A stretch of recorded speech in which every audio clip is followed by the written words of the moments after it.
We'll pick Rama as an example because Rama is a big icon in India. See, he is born as a king and he's coronated as a king, but because of some crazy situations, he's forced to go and live in the jungle with his new bride, a young woman he marries. She's a princess. She's made to live in the palace, but now with this young woman, he goes and lives in the jungle. So today in some stupid movie, they may show you scenes of how she's floating around in the jungle. No, you go and live in the jungle.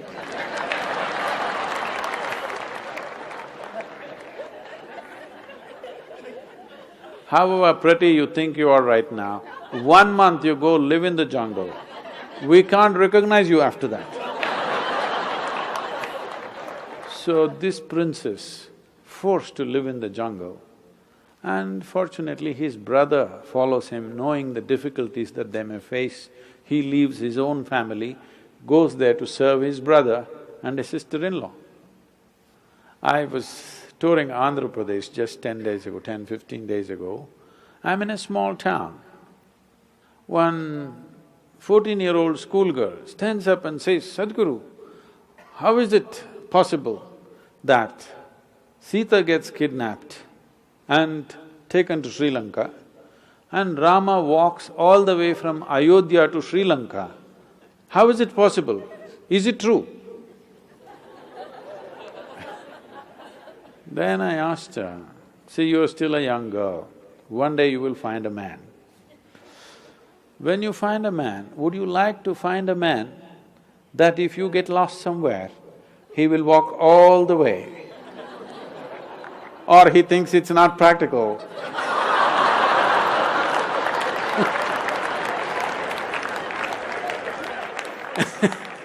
And find a girl next door. What would you like? Even the 14-year-old girl knows she wants a man who'll walk all the way. So, then he went there, collected some Tamil people, built an army. Yeah, it's a Tamil army. Then fought a battle, went to Sri Lanka, burned down the entire city, brought back his wife with great difficulty. In the process, he lost many people who were dear to him, but he brought back his wife. But political pressure became so much, he had to put her through kind of a fire test, whatever, of the day. Then he made her his queen and started ruling the nation. Again some political situations forced him. She was pregnant. At that time, he had to again send her back to the jungle. No sonogram. So he does not know whether it's a boy or a girl or boys or girls, what. She goes into the forest and delivers 2 boys, twins. Unknowingly, not knowing that they are his children, he fights a battle with them. He could have killed them, not knowing they are his children. If you somehow, so happened by accident, you killed your own children, can't be a worse tragedy in your life, isn't it? Terrible thing to do. He almost got close to it, he almost killed them, but fortunately they did not die in the battle. And then she died in the jungle, never again saw his face. You call this a successful life? I am asking you, you call this a successful life? No. But we worship him not because he was a super success of the day. Any one of these events happened in your life, most people would be broken, bitter for the rest of their life. No matter what happened, he never became bitter. He never became angry. He never became hateful. He took all the action that he had to take. He fought battles, but never got angry, never became hateful, never became bitter in his life. Though what life threw at him was one tragedy after another, he remained above it. And we worship that because essentially, essentially in your life, this is all it is. What the world will throw at you, it is not 100% your choice. To some extent we can control, that's about it.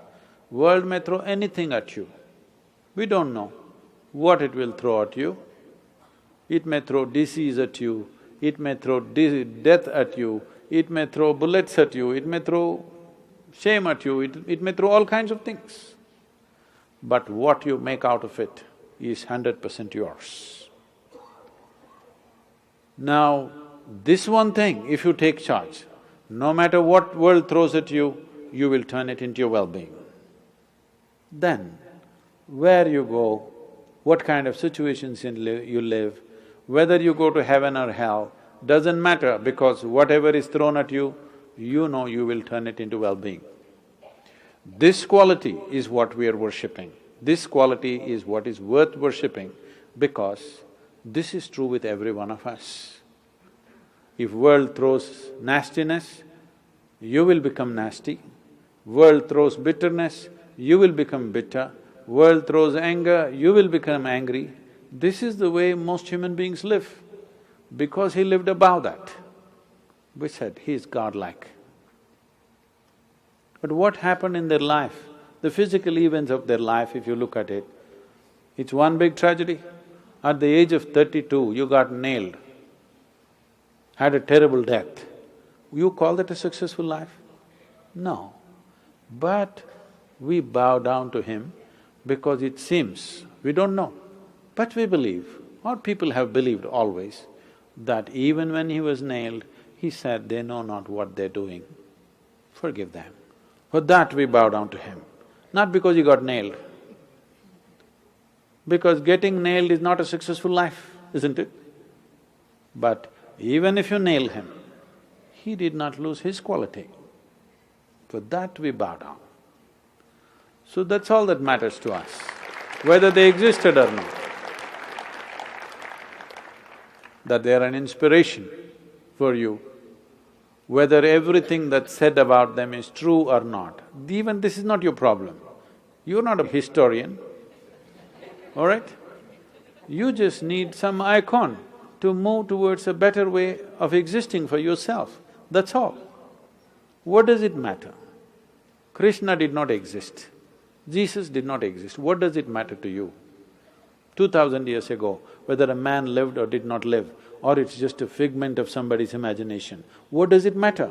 It is the quality that matters, isn't it?